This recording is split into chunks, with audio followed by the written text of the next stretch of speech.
All right, let's jump right in. If you're in the tech world, you already know we have some incredibly powerful AIOps and observability tools. I mean, they're fantastic at spotting problems.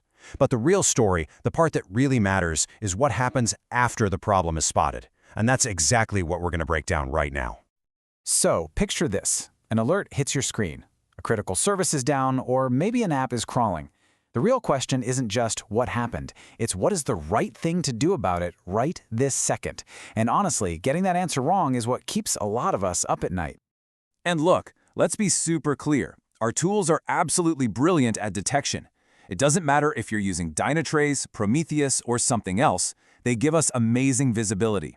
They're the ones that raise the flag and tell us, hey, something over here is broken. They give us that first, crucial signal. But here's the catch. Between that signal, a web service is down, and actually fixing it, there's this big gap. We call it the action gap. This is where things get really tricky. I mean, sure, your tool can trigger a playbook, but which one? Should it just restart the service? Should it reroute all the traffic? Or is this actually something that needs a human to look at? A simple hardwired trigger just can't make that call intelligently. This is the exact spot where Event-Driven Ansible, or EDA, comes into the picture. And it is so important to get this. EDA is not just another trigger. You really have to think of it as the intelligent brain that lives inside that action gap.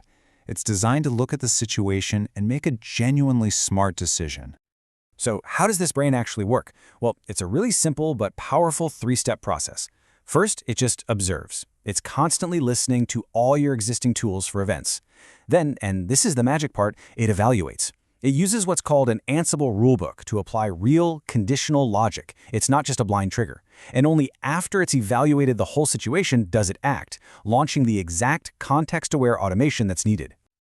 Okay, so that's the theory. But what does this actually look like in the real world? Let's put them side by side. Because the difference between a simple trigger and an intelligent response is, well, it's night and day.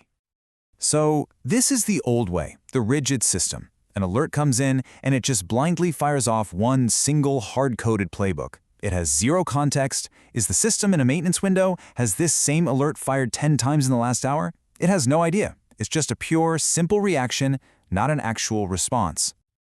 Now, let's look at the after picture with EDA. That exact same alert comes in, but now it kicks off a much smarter workflow. The rulebook immediately checks things like, is there a maintenance window? It gathers logs to enrich the event data. It automatically opens a ticket in your ITSM tool. Maybe it decides to try a simple restart first, but if that doesn't fix it, it knows the next step is to escalate to a human. See? It's a dynamic, multi-step, intelligent response. And you know, this isn't just a nice idea on a slide. The impact of closing that action gap with real intelligence is massive. We're seeing it in the real-world results that businesses are getting right now. Just take Mutua Madrileña, a major insurance company. By bridging that gap, they saw a 50% reduction in service tickets. I mean, think about that for a second.